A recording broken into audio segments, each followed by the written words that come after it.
नमस्कार, स्वागत है आपका। दिल्ली 24 भारत देख रहे हैं आप और मैं हूं आपके साथ लता। बुलेटिन की शुरुआत करेंगे अहम खबर के साथ। राजद की बैठक संपन्न होने के बाद आरजेडी नेता शक्ति सिंह यादव ने दरअसल बयान दिया है कि बैठक में सब लोगों ने तेजस्वी यादव को विधायक दल का नेता चुना है। समीक्षा बैठक में स्पष्ट तौर पर सभी ने अपनी बातों को रखा। वहीं जनादेश पर भी लोगों ने राय प्रकट की। जो कि जनादेश आया है उसे ना बिहार की आवाम हजम कर पा रही है, ना नेता हजम कर पा रहे हैं। राजद की हालिया समीक्षा बैठक बिहार विधानसभा चुनाव में हुई हार के कारणों पर गहन मंथन के लिए तेजस्वी यादव के एक पोलो रोड स्थित सरकारी आवास पर हुई।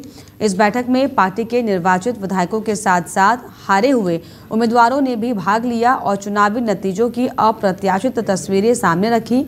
वहीं बैठक में सर्वसम्मति से तेजस्वी यादव को औपचारिक रूप से विधायक दल का नेता चुन लिया गया। पार्टी सुप्रीमो लालू प्रसाद यादव और पूर्व मुख्यमंत्री राबड़ी देवी की बैठक में जो है वो ये बैठक हुई है, जहां पर लालू यादव ने तेजस्वी को पार्टी का वर्तमान और भविष्य का नेता बताया और उनके नेतृत्व में भरोसा जताया है। हालांकि लालू यादव और राबड़ी देवी हार के कारणों की समीक्षा पूरी होने से पहले ही बैठक छोड़कर निकल गए, जिस पर राजनीतिक गलियारों में अब तरह तरह की अटकलें भी लगाई जा रही हैं। बैठक में कई विधायकों और प्रत्याशियों ने राजग पर गंभीर आरोप लगाए हैं, जिनमें मतदान के दौरान पैसे बांटने, जीविका दीदियों के वोट खरीदने जैसे दावे शामिल थे। वहीं कुछ नेताओं ने ईवीएम में गड़बड़ी का भी आरोप लगाया और चुनावी नतीजों को मशीनरी प्रबंधन का परिणाम बताया है। पहले तो निर्वाचित विधायकों के साथ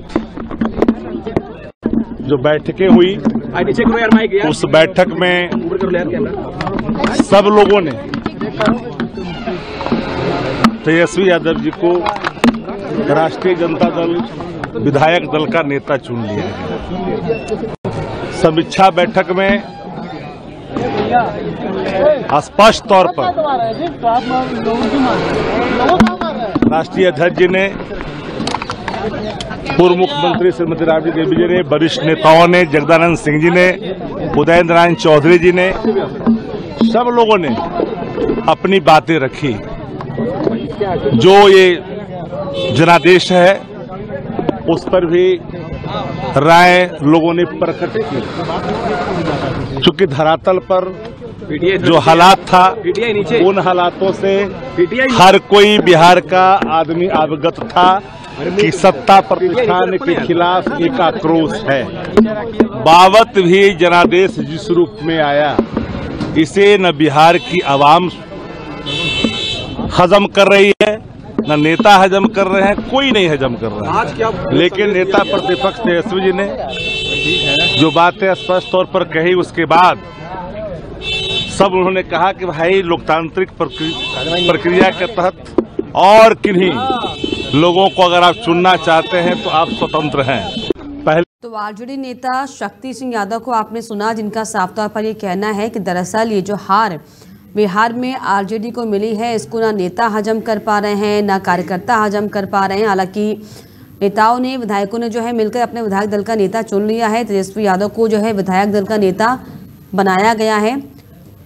बता दें कि बिहार में जो है विधानसभा चुनाव की करारी हार के बाद से जो है समीक्षा अब आरजेडी के नेता कर रहे हैं। हालांकि अब नेता प्रतिपक्ष जो है उन्हें चुन लिया गया है और इसी पर ज़्यादा चर्चा के लिए आरजेडी नेता सैफ अली खान जी मेरे साथ लाइव जुड़ रहे हैं। सैफ अली जी, बहुत बहुत स्वागत आपका दिल्ली 24 भारत पर।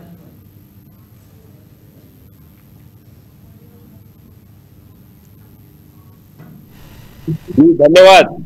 जी सैफ अली जी, इस तरीके से हालांकि तेजस्वी यादव को जो है विधायक दल का नेता चुन लिया गया है, लेकिन पार्टी अब किस तरीके से समीक्षा कर रही है, क्योंकि ये तो आपके नेता खुद कह रहे हैं कि इस हार को हम पचा नहीं पा रहे। आप को पचा पाइए।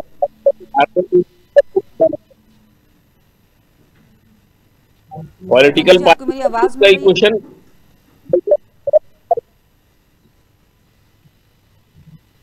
पॉलिटिकल पार्टी में कोई पार्टी हमेशा सत्ता बनाने के लिए मुझे लगता है कुछ अपने एक्चुअली हमारी पार्टी की लड़ाई है देश में समाज बनाने की। और देश में जब तक उसका भेदभाव तक लड़ाई लड़ते रहे हैं।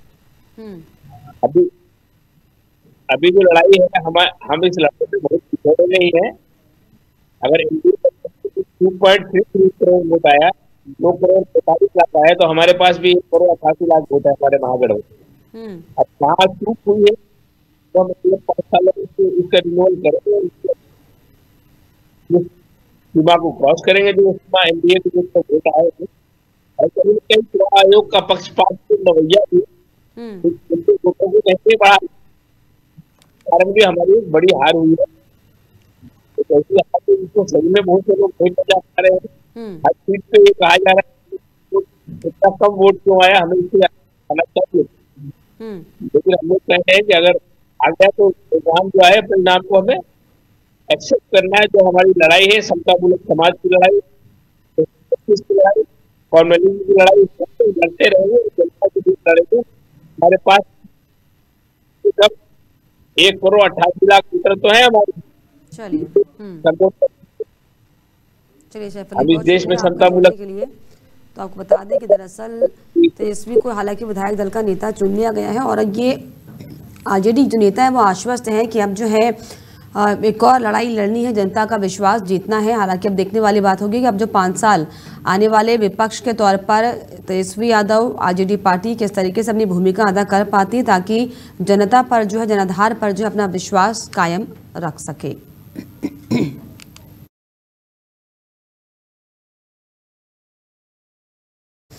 बिहार में हाल ही में संपन्न विधानसभा चुनाव में आरजेडी को मिली हार के बाद पार्टी के अंदर घमासान तेज हो गया है। विशेषकर लालू यादव और राबड़ी आवास के बाहर पार्टी कार्यकर्ताओं ने जमकर हंगामा किया और सांसद संजय यादव के खिलाफ नारेबाजी की गई है। कार्यकर्ताओं ने संजय यादव को विधानसभा चुनाव में पार्टी की हार का जिम्मेदार ठहराया। कार्यकर्ताओं ने संजय यादव मुर्दाबाद और रोहिणी आचार्य जिंदाबाद के नारे लगाए हैं। पार्टी के भीतर इस हार को लेकर विरोध और आक्रोश लगातार बढ़ता जा रहा है। कार्यकर्ताओं का आरोप है कि चुनाव के दौरान संजय यादव ने संगठन को कमजोर किया है और सही रणनीति अपनाने में विफल रहे। इसके अलावा रोहिणी आचार्य यादव ने भी कई तरह के आरोप लगाए। उन्होंने कहा कि पार्टी में आंतरिक राजनीति और व्यक्तिगत स्वार्थ के चलते संगठन कमजोर हुआ है और यही वजह है कि आरजेडी को जनता का समर्थन कम मिला है।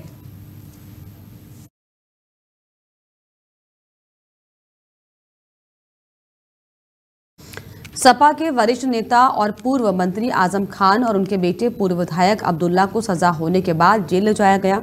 जेल के अंदर दाखिल होने से पहले आजम खान के हाथ में बिस्किट के 2 पैकेट थे। जेल के अंदर दोनों को साधारण कैदी की तरह रखा गया था। दोनों एक साथ जो है बैरक नंबर 1 में रखे गए थे। जेल में सजा सुनाए जाने से पहले आजम खान के अधिवक्ता ने उनकी उम्र और बीमारी को हवाला देते हुए सजा कम करने का आग्रह किया था। सजा सुनाए जाने के बाद आजम खान के अधिवक्ता ने एक प्रार्थना पत्र न्यायालय में दिया जिसमें कहा गया कि आजम खान की उम्र 77 साल है, वो हृदय रोग से पीड़ित हैं, उनकी आंख में दिक्कत है। ऐसे में उनकी देखभाल के लिए अब्दुल्ला को साथ रहने दिया जाए, वहीं दोनों को एक ही जेल में साथ में रखा जाए। वहीं आजम खान बोले कि कोर्ट का फैसला है, कोर्ट ने गुनाहगार समझा तो सजा सुनाई है।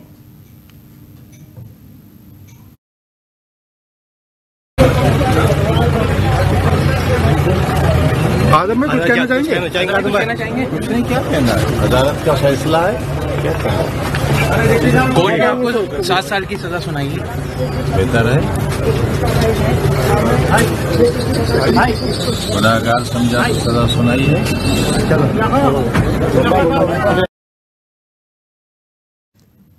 तो कोर्ट ने गुनाहगार समझा तो सजा सुनाई। दरअसल ये बयान दिया आजम खान ने जेल जाते हुए। आपको बताएं कि 55 दिन बाद जो है फिर से आजम खान जेल पहुंचे हैं।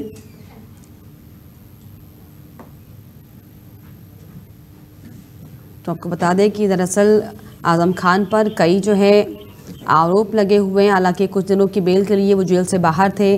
परिवार में खुशी और चेहरे में दमक भी जो है तस्वीरों में साफ तौर पर आप देख सकते हैं। लेकिन अब जो है क्योंकि कोर्ट का फैसला है तो जेल जाना होगा, ये बयान आजम खान ने दिया। और 55 दिन बाद आपको बताएं कि आजम खान जेल वापस जो है भेजे गए हैं। 55 दिन बाद फिर जेल पहुंचे आजम खान और उन्होंने कोर्ट के फैसले की जो है सराहना तो नहीं कहेंगे, लेकिन दरअसल कोर्ट के फैसले की मानना करते हुए साफ तौर पर कहा कि अब जब कोर्ट का फैसला है तो जेल जाना होगा। तो 55 दिन बाद आपको बताएं कि आज़म खान अब वापस जो है जेल पहुंचे। और इस पर ज़्यादा बातचीत के लिए इरशाद अहमद मेरे साथ जुड़ गए, विशेष संवाददाता। इरशाद जी, इस तरीके से जो है एक बार फिर से, हालांकि थोड़ी सी राहत ज़रूर थी आज़म खान को, लेकिन 55 दिन बाद फिर से वापस जेल पहुंचे और हालांकि उन्होंने ये भी कहा कि अब कोर्ट का फैसला तो जेल तो जाना होगा। हाँ, मैं आपको बता दूं ये 2019 का मामला है। इनका जो अब्दुल्ला आजम और जो आजम खान दोनों का पैन कार्ड से जुड़ा मामला है और इसमें जो है जो सुनवाई हुई है तो दोनों को 7-7 साल की सजा जो कोर्ट ने सुनाई है। जो सपा के वरिष्ठ नेता आजम खान है, पूर्व मंत्री भी रहे हैं, कई बार विधायक भी रहे हैं और ये भी कहा जाता है क्या इसमें जो है समाजवादी पार्टी की और मुस्लिम समाज के लिए इन्हें मुस्लिम समाज की धुरी भी माना जाता है, क्योंकि समाजवादी पार्टी में जिस तरीके से इन्होंने अपना काम किया तो समाजवादी पार्टी से मुसलमान जो है वो काफी हदों तक जुड़े हैं। और जो इनके जो आजम खान के अधिवक्ता हैं, उन्होंने एक प्रार्थना पत्र न्यायालय में जो दाखिल किया था उसमें 77 साल हवाला देते हुए उनका हृदय जो है रोग से पीड़ित उन्हें बताया था, उनकी आंख में भी दिक्कत बताई थी, उसका भी जो हवाला दिया गया था, लेकिन उसमें भी कोई ऐसी सुनवाई मुझे नहीं लगता कि हुई है। और उसमें कोर्ट ने जो है दोनों को ही 7-7 साल की सजा सुनाई है और दोनों को रामपुर जेल भेजा गया है। और ये भी मैं आपको बता दूं, क्योंकि जिस तरीके से जो बिहार चुनाव था ये भी सोशल मीडिया पर काफी ट्रोलिंग चल रहा है, क्योंकि जैसे बिहार चुनाव से पहले समाजवादी पार्टी के जो वरिष्ठ नेता आजम खान है उन्हें जेल से निकाला जाता है और उसके बाद उन्हें जैसी चुनाव बीत जाता है तो उन्हें जो है जेल के अंदर भेज दिया जाता है, दोबारा से एक सजा, फिर दोबारा से उनके जो अपोजिशन में जाती है और जो कोर्ट ने फैसला सुनाया। तो हालांकि जो आजम खान है उन्होंने कहा है, बिल्कुल साफ कहा है कि कोर्ट का जो फैसला है वो मैं गुनहगार समझा गया हूँ, जिसकी वजह से हमें सजा मिली है, वो उन्होंने उसका माना भी है। लेकिन अभी ऐसे में हालांकि अक्सर ही देखा, हम देखते भी हैं कि जब भी जो है आजम खान के बयान होते हैं तो वो जिस तरीके से तंज लहजे में कहते हैं कि हम ही गुनहगार हैं तो कोर्ट को हम ही से ही दिक्कत है, या फिर सरकारों को हालांकि घेरते हुए दिखाई पड़ते हैं, लेकिन फिलहाल जो कोर्ट की मानना वो कर रहे हैं कि भाई कोर्ट का फैसला तो जाना होगा। लेकिन जिस तरीके से जो उनकी याचिका में ये कहा गया है, क्योंकि अब अस्वस्थ वो रहते हैं, उम्र का जो है वो जाहिर तौर पर लिहाज करना ज़रूरी हो जाता है, क्योंकि अगर लालू यादव का हम जिक्र करें तो लालू यादव को भी जो है उम्र के लिहाज से थोड़ी सी जो है राहत ज़रूर दी गई है। तो क्या ऐसा समझें कि 77 साल की जो उम्र दिखाई जा रही है और जो बताया जा रहा है कि हृदय संबंधी परेशानियां हैं, क्या आगे चलकर कोई राहत जैसी अटकलें मिल सकती हैं आजम खान के लिए ऐसी, या फिर अभी उन्हें जेल में ही रहना होगा? अभी अगर इसके बारे में बात की जाए तो ये भविष्य में छुपे होने वाली बात है, क्योंकि अभी आगे कोर्ट का क्या फैसला होगा। जैसे बताया जा रहा है कि वहां पर जो है जो विपक्ष है, जो आकाश सक्सेना के द्वारा 2019 में जो ये मामला दर्ज कराया गया था, तो उसमें उनके जो लोग हैं वो कह रहे हैं कि हम जो है जो भी कोर्ट का आदेश है उसमें जो है वो सजा और बढ़वाने की बात भी सामने आई है। कुछ लोगों के मुताबिक बताया जा रहा है क्या उनकी सजा बढ़ी है।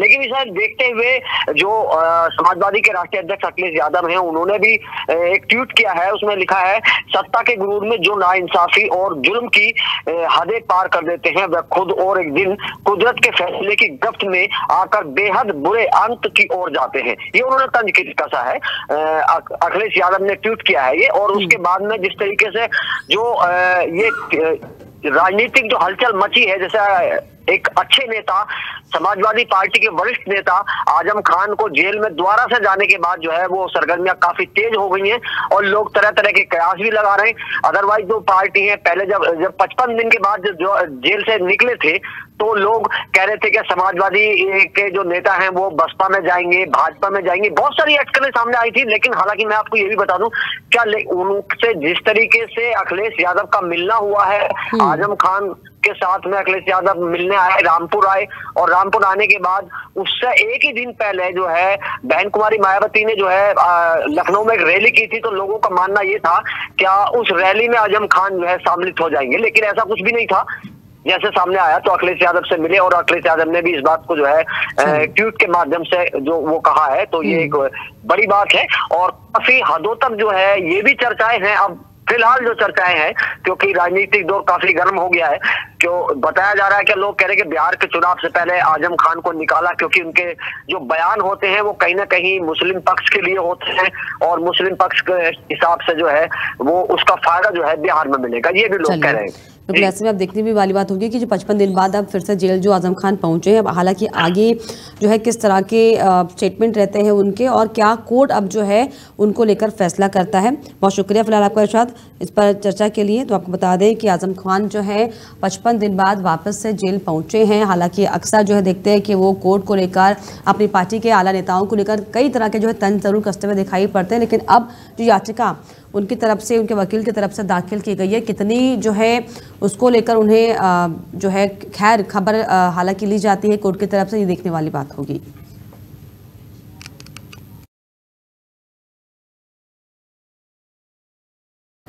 आरएसएस प्रमुख मोहन भागवत 2 दिवसीय दौरे पर असम पहुंचे, जहां पर ये संगठन के 100वें वर्ष के उपलक्ष्य में आयोजित राष्ट्रव्यापी कार्यक्रमों का एक महत्वपूर्ण पड़ाव है। भागवत गोपीनाथ बोरदोलोई अंतर्राष्ट्रीय हवाई अड्डे पर उतरने के बाद गुवाहाटी स्थित आरएसएस के राज्य मुख्यालय सुदर्शनालय पहुंचे, जहां पर वहां पर आंतरिक बैठकें आयोजित की गई थी। यात्रा आरएसएस के व्यापक शताब्दी समारोह का हिस्सा है, जिसके तहत देश भर में कई संगठनात्मक और बौद्धिक कार्यक्रमों की योजना बनाई गई थी। उत्तर पूर्व में अपने तेजी से बढ़ते नेटवर्क और इस क्षेत्र में सांस्कृतिक एकीकरण, सामुदायिक जुड़ाव और कार्यकर्ताओं के प्रशिक्षण पर संगठन को देखते हुए असम आरएसएस के लिए विशेष महत्व रखता है। इस वर्ष भागवत की असम की ये दूसरी यात्रा है। वहीं फरवरी में उन्होंने गुवाहाटी में 5 दिन बिताए थे। इस दौरान उन्होंने राज्य के कई जिलों से आए कार्यकर्ताओं से मुलाकात की थी। इस यात्रा के दौरान भागवत असम में शताब्दी वर्ष से जुड़ी विभिन्न गतिविधियों की प्रगति की समीक्षा करेंगे और भविष्य की रणनीतियों पर राज्य स्तरीय संघ नेतृत्व के साथ बातचीत भी करेंगे।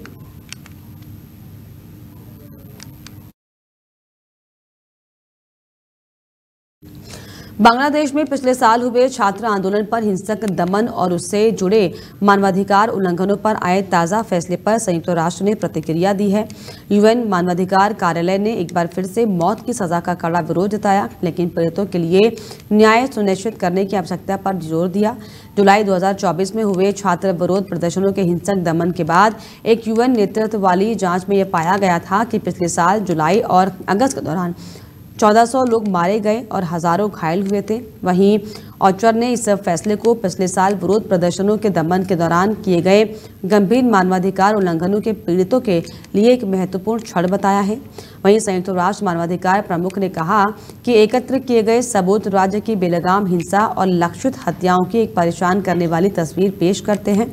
ये मानवाधिकारों का सबसे गंभीर उल्लंघन है और अंतर्राष्ट्रीय अपराध भी हो सकता है।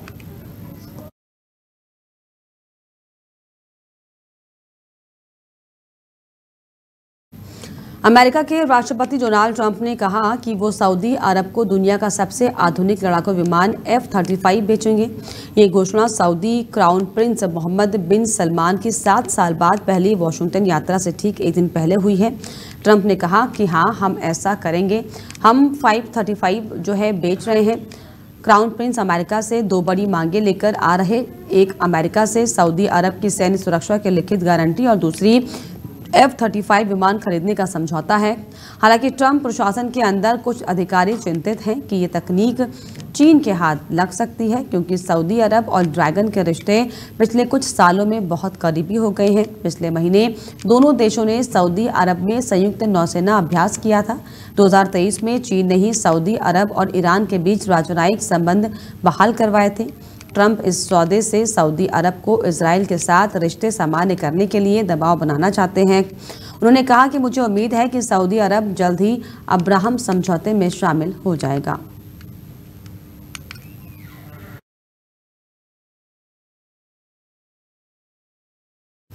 एक और जहां उत्तर भारत में शीतलहर शुरू हो गई है, तो वहीं दूसरी ओर दक्षिण भारत में अभी भी बारिश और तूफान का दौर जारी है। भारत मौसम विज्ञान ने तमिलनाडु, आंध्र प्रदेश और केरल में भारी बारिश की चेतावनी जारी की है। चेन्नई और पास के कई जिलों में आज 18 नवंबर को यानी कि स्कूल बंद रखने के आदेश जारी किए गए हैं। पहाड़ी इलाकों में हो रही बर्फबारी के चलते दिल्ली, यूपी और बिहार में अब ठंड बढ़ गई है। दिल्ली एनसीआर में आज से शीतलहर का रौद्र रूप देखने को मिल सकता है।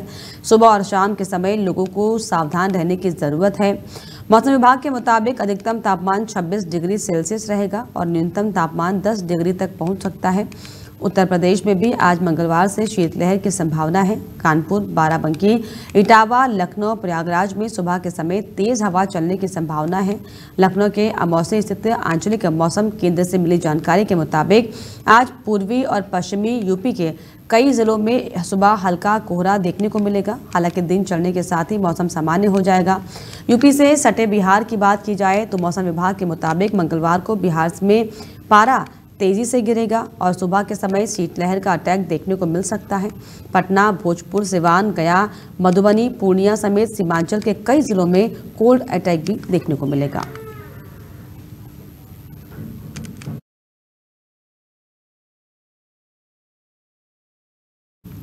कर्नाटक की राजधानी बेंगलुरु में एयरपोर्ट पर एक बड़े हमले की कोशिश की खबर सामने आई है। यहां पर तैनात सुरक्षा कर्मियों की बहादुरी से ये हमला टल गया। जी हां, मिली जानकारी के अनुसार एक संदिग्ध व्यक्ति हाथों में चाकू लेकर एयरपोर्ट के अंदर घुसने की कोशिश की। संदिग्ध चाकू के साथ दौड़कर एयरपोर्ट के अंदर घुसने की कोशिश की गई है।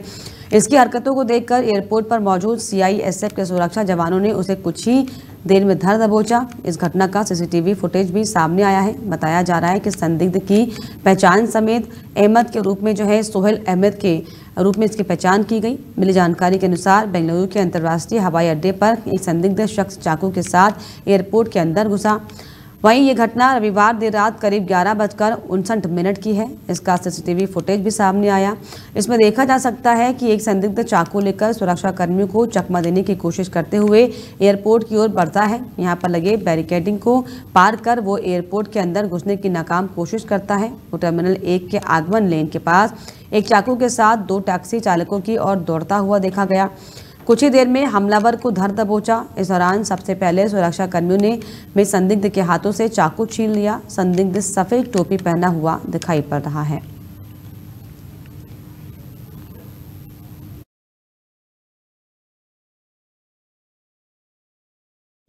उत्तर प्रदेश के सोनभद्र में रविवार शाम की ओबरा थाना क्षेत्र स्थित कृष्णा माइंस वर्क में हुए भीषण हादसे में मौत का आंकड़ा बढ़कर 7 हो गया है।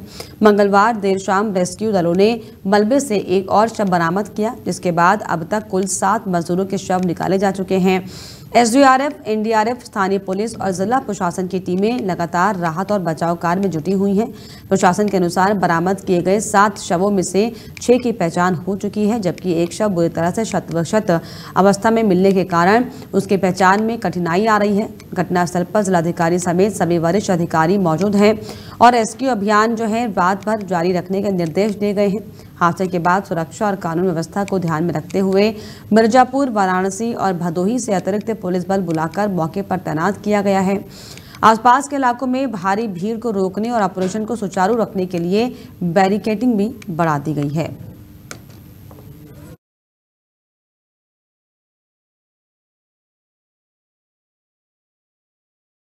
और इसी के साथ इस बुलेटिन में फिलहाल इतना ही। देश और दुनिया की तमाम खबरों के लिए आप देखते रहिए डेली 24 भारत। नमस्कार।